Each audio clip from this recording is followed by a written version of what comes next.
नमस्कार बच्चों, आज हम करेंगे वर्कशीट नंबर 18 जो है क्लास 9th के स्टूडेंट्स के लिए और ये आपके इकोनॉमिक्स के चैप्टर नंबर 1 पालमपुर की कहानी पर आधारित है और ये आपकी 15 अगस्त 2020 की वर्कशीट है। और ये 15 अगस्त का दिन हमारे लिए बहुत ख़ास है क्योंकि ये हमारा इंडिपेंडेंस डे है। इस दिन हमें अंग्रेज़ों की ग़ुलामी से आज़ादी मिली थी। तो सभी को इंडिपेंडेंस डे की बहुत बहुत शुभकामनाएं। और इस आज़ादी को बरकरार रखते हुए जिस मकसद से ये आज़ादी हासिल की गई थी, मुझे पूरी उम्मीद है कि आप सब बच्चे उस मकसद को पूरा करोगे, अपने देश के विकास और तरक्की के लिए कार्य करोगे और बेहतर इंसान और देश के अच्छे नागरिक बनोगे। ठीक है, तो इसी के साथ हम अपनी वर्कशीट शुरू करते हैं। वर्कशीट का टॉपिक है मिश्री लाल और करीम की कहानी। इससे पहले मैं आपसे एक टॉपिक पे बात करना चाहूँगी, EMC है ना। ये 9 to 12 के स्टूडेंट्स इसको अच्छे से समझते होंगे, है ना। एंटरप्रेन्योरशिप माइंडसेट करिकुलम, है ना। इस पर आपको जो है क्लासेस दी जाती हैं। आज की वर्कशीट कहीं ना कहीं हमारी कहीं क्या इसी से संबंधित है। तो हम सबसे पहले जानेंगे मिश्री लाल जी की कहानी। जो मिश्री लाल जी हैं, उन्होंने गन्ना पेरने वाली एक मशीन खरीदी है जो गन्ने का रस निकालती है। ठीक है, और ये किससे चलती है? बिजली से चलती है। और बिजली से चलने वाली चीज़ें तो उनमें मोटर लगी होती है तो वो ज़्यादा काम करती हैं, ये आप सबको पता है। और उसने उसे अपने खेतों में लगाया। कहाँ लगाया? खेतों में। पहले वो गन्ना पेरने का काम किसकी मदद से करते थे? बैलों की मदद से करते थे। तब तो इतना गन्ना वो पेर नहीं पाते होंगे, उसका रस नहीं निकाल पाते होंगे। लेकिन अब मशीन लगने की वजह से उनको फ़ायदा हो गया है। और मिश्री लाल जी दूसरे किसानों से भी गन्ना खरीदकर उससे गुड़ बनाता है और फिर क्या करते हैं, उस गुड़ को शाहपुर के व्यापारियों को बेचा जाता है। अब शाहपुर क्या है? उनके पास का जो कस्बा या शहर होगा जहाँ जाकर उसको बेचते हैं। और इस प्रक्रिया में जो मिश्री लाल जी हैं उनको भी थोड़ा बहुत लाभ हो जाता है। तो देखो, उन्होंने कुछ नया सोचा। अपनी किसानी के काम से हटकर उन्होंने जोखिम उठा करके एक नया काम शुरू करा। मशीन खरीदने में उनका पैसा लगा होगा ना, बहुत निवेश किया उन्होंने। और ना केवल खुद के लिए लाभ कमाया बल्कि गांव वालों को भी इससे फ़ायदा हुआ कि गांव वालों का जो गन्ना है वो गांव के गांव में बिक जाता है और उनको शहर नहीं जाना पड़ता, जिससे उनका समय और आने जाने का खर्चा बचता है। अब आते हैं करीम की कहानी पर। तो करीम की कहानी क्या है? करीम ने गांव में एक कंप्यूटर केंद्र खोल दिया है। हाल के वर्षों में कई विद्यार्थी शाहपुर शहर व कालीगंज जाने लगे हैं। करीम ने देखा कि गांव के कई छात्र शहर में कंप्यूटर कक्षाओं में जाते हैं और गांव में 2 महिलाओं के पास कंप्यूटर कोर्स की डिग्री थी। उसने उन्हें काम पर लगाने का निश्चय किया। देखो, अब करीम है वो, उसने क्या करा है, गांव में कंप्यूटर केंद्र खोल दिया, अपना काम खोला, किसी की नौकरी तो नहीं करा। और उसने क्या ऑब्जर्व किया कि जो अगर मैं उसने कंप्यूटर खोलने का क्यों सोचा, उसने देखा कि गांव के कई सारे जो स्टूडेंट्स हैं वो शाहपुर या कालीगंज जो है कंप्यूटर सीखने के लिए जा रहे हैं। तो उसने सोचा कि अगर मैं इसको गांव में ही खोल दूंगा तो इनको शहर नहीं जाना पड़ेगा और गांव के गांव में इनको जो मुश्किल है वो नहीं होगी और वो गांव के गांव में कंप्यूटर सीख पाएंगे और इससे उसको भी फ़ायदा होगा, है ना, उसको भी कमाई होगी। अब उसके अलावा उसने क्या किया, खुद नौकरी की बजाय उसने और लोगों को नौकरियां दी। उसने गांव की 2 महिलाएं जिनके पास क्या थी, कंप्यूटर कोर्स की डिग्री थी, उनको भी काम पर लगाने का निश्चय किया, यानी उनको भी नौकरी दी।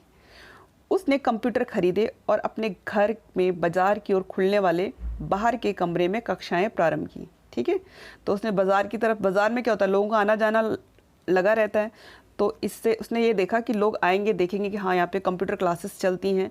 तो जो बच्चों को दूर भेजते थे कंप्यूटर सीखने के लिए, वो कहाँ आ जाएंगे, इसके पास आ जाएंगे। तो इसको भी कमाई होगी, इसको कमाई होगी तो ये इसने जिनको रोजगार दे रखा है उनको भी वेतन दे सकता है। तो देखो उसने कितना दिमाग लगाया। अगर वो बाज़ार की तरफ ना खोल के दूसरी जगह खोलता तो शायद लोगों को पता नहीं चलता। तो बिज़नेस करने का एक तरीका होता है कि आपको पूरी प्लानिंग के साथ काम करना होता है ताकि आपका बिजनेस को बढ़े। अब हाई स्कूल में छात्रों ने पर्याप्त संख्या में इन कक्षाओं में आना प्रारंभ कर दिया। अब धीरे धीरे क्या हो गया, हाई स्कूल क्या होता है आपको पता ना, वो 10th तक था वहाँ पे पालमपुर में स्कूल। तो 10th के जो स्टूडेंट्स थे उन्होंने यहाँ पर जो है काफ़ी मतलब अच्छी संख्या में उसके पास आना प्रारंभ कर दिया। तो देखो उसने दिमाग लगाया और कैसे अपना बिजनेस चमका दिया। और ना केवल खुद के लिए उसने पैसे कमाए बल्कि दूसरों को भी नौकरियां दी। तो आपको भी भविष्य में कुछ ऐसा ही करना है कि आप बजाय दूसरों के पास नौकरी की भीख मांगने की, आप ये सोचो कि आपके अंदर ऐसा कौन सा हुनर है जिसकी सहायता से आप खुद अपने लिए भी लाभ कमा सकते हो और दूसरों को भी काम दे सकते हो। चलो देखते हैं। मिश्री लाल और करीम बहुत अच्छे उदाहरण हैं जिन्होंने उद्यमशीलता है ना दिखाते हुए नए रास्तों पर चलकर निर्माण और व्यापार में निवेश किया। निवेश क्या होता है? इन्वेस्टमेंट। देखो, कोई भी काम शुरू करने से पहले हमें उस पर पैसा लगाना पड़ता है इंफ्रास्ट्रक्चर खरीदने के लिए। जैसे अगर हम मिश्री लाल की बात करें तो उन्होंने क्या किया, उन्होंने गन्ना पेरने की जो मशीन खरीदी है। इनकी बात करें तो इन्होंने क्या किया है, इन्होंने कंप्यूटर्स खरीदे हैं, अपने ऑफिस के लिए टेबल्स वगैरह खरीदी होंगी। तो ये इन्होंने इन्वेस्टमेंट किया। उसके बाद उन्होंने पुराने तरीकों को ना अपनाते हुए तथा खेती पर निर्भर ना रहते हुए कुछ अपना व्यवसाय करने की सोची। ठीक है। अब गांव में ज़्यादातर लोग क्या करते हैं, किसानी करते हैं। अब इन्होंने क्या करा, नए तरीके अपनाने की सोची कि हम किसानी के साथ साथ कुछ नया उसमें तरीका अपनाएं जिससे हमारी जो आमदनी है उसमें बढ़ोतरी हो। बेटा, ये नया सोचना बहुत ज़रूरी है। ठीक है। मैंने बताया था ना कि हमारे यहाँ पे ज़्यादातर लोग कृषि पर ही निर्भर हैं, क्योंकि वो कई बार क्या करते हैं, नया सोचने की हिम्मत और साहस नहीं जुटा पाते। उसका कारण क्या होता है, उनकी अशिक्षित होना या जानकारी का अभाव होना। पिछली वर्कशीट में देखना आपने, हमने एक क्वेश्चन में इसको डिस्कस किया था। तो अब इन किसानों ने क्या किया है, इन्होंने उन परंपरागत तरीकों से हट के कुछ नया सोचा और केवल खेती पर निर्भर नहीं रहे और अपना बिजनेस करने की सोची है। ठीक है, अपना बिजनेस। इस प्रकार गांव में ही रहकर वो गांव के अन्य लोगों के लिए रोजगार उत्पन्न करवाए। अब ये गांव में रहे, गांव छोड़ के दूसरे शहरों में तो नहीं चले गए, इन्होंने वहीं रहे और दूसरे लोगों के लिए भी रोजगार उत्पन्न कर दिया।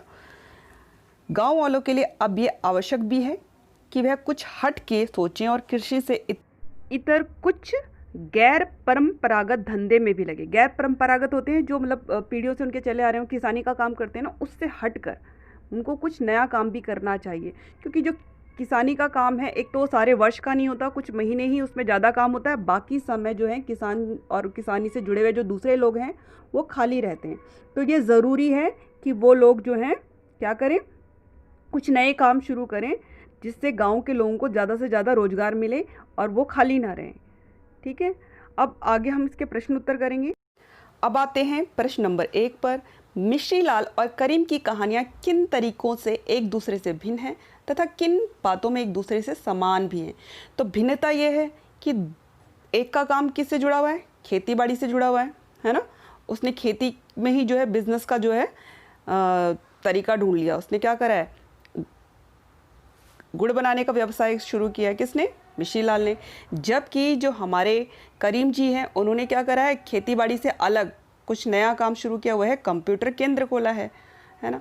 और समानता क्या है कि इन्होंने भी नया सोचा, इन्होंने भी नया सोचा, इन्होंने भी लाभ कमाने के उद्देश्य से जो है नया काम शुरू किया, इन्होंने भी यही किया। तीसरी बात क्या, इन्होंने भी गांव के लिए रोजगार के अवसर उत्पन्न करे, क्योंकि ये दूसरे किसानों से क्या खरीद रहे हैं, गन्ना खरीद रहे हैं। और इन्होंने क्या किया है, गांव के लोगों को रोजगार दिया। जो महिलाएं केंद्र में सिखाती हैं वो गांव में ही रहती थी, है ना। वो उनके पास कंप्यूटर कोर्स की डिग्री थी। तो इन्होंने दोनों ने ही गांव के लिए रोजगार के अवसर उत्पन्न करे। अब इसको लिखेंगे कैसे? ठीक है, इसको लिखने का जो तरीका है वो इस तरह से है। बेटा, हमेशा उत्तरों को कोशिश करो पॉइंट वाइज लिखने की। इसमें 2 पार्ट थे कि भिन्नता क्या है और समानता क्या है, तो मैंने इनको 2 पार्टों में बांट दिया है। सबसे पहले हम देखेंगे मिश्री लाल और करीम की कहानी में भिन्नता क्या है कि मिश्री लाल खेती का काम करता है और उसने अपनी खेती से संबंधित व्यवसाय को ही चुना है। क्या है वो? गुड़ बनाना। जबकि करीम ने गांव में रहते हुए खेती के काम से अलग, उसने उससे अलग क्या काम करा है, कंप्यूटर केंद्र खोला है। अब समानता क्या है इन दोनों में? दूसरा पॉइंट था इसका, मिश्री लाल और करीम की कहानी में समानता, हेडिंग डालो। उसके बाद मिश्री लाल और करीम दोनों ने उद्यमशीलता दिखाते हुए खेती पर निर्भर ना रहते हुए अपना व्यवसाय करने की सोची, है ना। दोनों ने व्यवसाय करने की सोची और दोनों ने गांव के लोगों के लिए रोजगार के अवसर उत्पन्न किए। तो ये हो गया आपका उत्तर। अब चलते हैं अगले प्रश्न। इसका जो अगला प्रश्न है, प्रश्न नंबर 2, पालमपुर गांव में मजदूरों की अच्छी खासी संख्या है। ऐसे में गांव के लोगों को खेती के अलावा किन और काम धंधों में लगने की क्या आवश्यकता है, क्या ज़रूरत है उनको? जब गांव में खेती का काम वो कर ही रहे हैं, फिर उनको किसी और काम धंधे की क्यों ज़रूरत है? तो इसका जवाब ये है बेटा, अगर आपने पहले वर्कशीट्स की होंगी उसमें आपने पढ़ा होगा कि जो खेती का काम होता है वो मौसमी होता है, वो सारे वर्ष नहीं चलता। उसमें सबसे ज़्यादा जो काम होता है वो कटाई और बुआई के टाइम पे होता है ना। जब काटने के लिए ज़्यादा मजदूर चाहिए होते हैं खेत को, और बोने के टाइम पे, बाकी टाइम पे ये मजदूर जो होते हैं वो खाली हो जाते हैं। तो इस तरह से ये मौसमी बेरोजगारी का शिकार होते हैं। तो ये ज़रूरी है कि इनको गाँव में खेती के अलावा भी अन्य काम धंधों में लगाया जाए, है ना। तो अब इसका उत्तर हम कैसे लिखेंगे? देखो, पालमपुर गांव में मजदूरों की अच्छी खासी संख्या है। देखो यहाँ तक ना काफ़ी हद तक मैंने इसको प्रश्न में से उत्तर को लिया है, और ज़्यादातर प्रश्नों के में से आपको काफ़ी जो है उत्तर का हिस्सा मिल जाता है। तो कोशिश करो जितना उत्तर आप प्रश्न में से बना सकते हो। इससे क्या होगा, अगर आपको नहीं भी आता होगा तो आप पेपर खाली छोड़ के नहीं आओगे, ठीक है। तो अब देखते हैं कि मैंने कहाँ तक लिखा है। पालमपुर गांव में मजदूरों की अच्छी खासी संख्या है, ऐसे में गांव के लोगों को खेती के अलावा अन्य काम धंधों में लगाने की विशेष आवश्यकता है। यहाँ तक मैंने प्रश्न सही लिया है, लेकिन उसकी भाषा इस तरह से रखिए कि वो उत्तर वाली बने, ठीक है। खाली प्रश्न मत लिख के छोड़ देना। अब उसके आगे मेरा उत्तर शुरू होता है, क्योंकि खेती एक मौसमी काम है, यानी विशेष मौसम में इसमें ज़्यादा काम होता है। खेती में बुआई और कटाई के समय ही ज़्यादा लोगों की आवश्यकता होती है, बाकी के समय ज़्यादातर मजदूर बेरोजगार हो जाते हैं। अगर इन्हें खेती के अलावा अन्य काम धंधों में भी लगा दिया जाए तो इससे मौसमी बेरोजगारी को हम कम कर सकते हैं, और मानव संसाधन की जो बर्बादी होती है, मानव एक महत्वपूर्ण संसाधन है उत्पादन का, ये आपको पता होना चाहिए, उसकी बर्बादी को रोका जा सकता है। तो ये हो गया आपका उत्तर। ध्यान से कीजिएगा, मात्राओं की गलती, शब्दों की गलती मत कीजिएगा, क्योंकि उससे जो उत्तर है वो गड़बड़ हो जाता है, ठीक है, अर्थ का अनर्थ हो जाता है। तो ध्यान से इस उत्तर को करना। अब चलते हैं अगले प्रश्न की तरफ। प्रश्न नंबर 3, मिशीलाल और करीम किस प्रकार से उद्यमशीलता के सशक्त उदाहरण हैं? अपने स्कूल में पढ़ाए जाने वाले एंटरप्रेन्योर माइंडसेट करिकुलम के अनुभव और सीखों से जोड़कर इस प्रश्न का उत्तर दीजिए, ठीक है। आप सीखते हो ना, उसमें कहते हैं कि आपको एक तो कुछ नया करने का साहस करना है, कुछ नया आपको सोचना है। आपको क्या करना है, आपको नौकरी ढूंढने वाले से ज़्यादा नौकरी देने वाला बनना है ना। आपको रोजगार का अवसर उत्पन्न करने वाला बनना है। आपको देखना है कि आपके अंदर क्या बेहतर है, और आप उसको ध्यान में रखते हुए अपने लिए व्यवसाय और काम चुन सकते हो, और दूसरों को भी रोजगार प्रदान कर सकते हो। अब हम यहाँ देखते हैं कि इस प्रश्न के देखो 2 पार्ट हैं।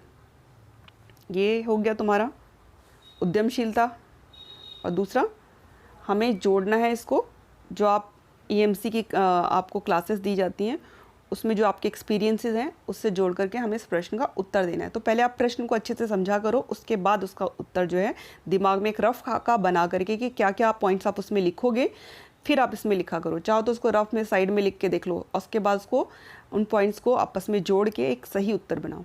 तो मैंने आपके लिए उत्तर बनाया है। अब इसका उत्तर देखो बेटा, आप कैसे लिखोगे। सबसे पहले हमें पता होना चाहिए उद्यमिता होती क्या है ना, एंटरप्रेन्योरशिप। उद्यमिता नए संगठन आरंभ करने की भावना को कहते हैं, है ना, कुछ नया। तो इनके अंदर वो फीलिंग थी हमें कुछ नया अलग करना है। दोनों गांव में थे, गांव में तो ज़्यादातर किसानी का काम होता है, लेकिन दोनों ने अलग तरीके से सोचा। इसमें किसी वर्तमान या भावी अवसर का पूर्ण दर्शन करके मुख्यतः कोई व्यावसायिक संगठन आरंभ करना उद्यमिता का मुख्य पहलू है। इसका मेन पहलू क्या है, कोई पहले आप अवसर को पहचानते हो। जैसे इन दोनों ने अवसर को पहचाना, उसने कहा कि अगर मैं मशीन लगा दूंगा गन्ना पेरने की, तो मैं खुद ही गुड़ बना करके जो है बिजनेस उनको व्यापारियों को बेच दूंगा, इससे मुझे ज़्यादा फायदा होगा, है ना। खेती का काम तो मैं कर ही रहा हूँ, उसके पास समय बच जाता है, तो मैं इसके अलावा ये काम भी कर सकता हूँ। और जो दूसरे थे करीम जी, उन्होंने क्या सोचा, उन्होंने भी जो अवसर था, भावी अवसर, उसको पहचाना। वर्तमान में भी देखा कि देखो अभी क्या हो रहा है कि गांव के बच्चे दूसरी जगहों पे जाकर के कंप्यूटर सीख रहे हैं, उनको दूर जाना पड़ता है। तो उसने सोचा अगर मैं गांव में ही कंप्यूटर केंद्र खोल लूँ तो इन बच्चों को बाहर नहीं जाना पड़ेगा और मुझे भी फ़ायदा हो जाएगा। और उसको खोलने के लिए उसको पता है कि गाँव में 2 लेडी टीचर्स हैं जो कंप्यूटर सिखा सकती हैं। तो इस तरह से उसने भावी अवसर को पहचाना, ठीक है, और एक व्यावसायिक संगठन दोनों ने क्या करा, आरंभ कर दिया। और वही उद्यमिता का मेन पहलू है कि आप अवसर पहचानो और एक व्यावसायिक संगठन शुरू करो। अब उद्यमिता में एक तरफ भरपूर लाभ कमाने की संभावना होती है, यानी आपको बहुत फ़ायदा भी हो सकता है, और दूसरी तरफ जोखिम और अनिश्चितता, जोखिम भी होते हैं।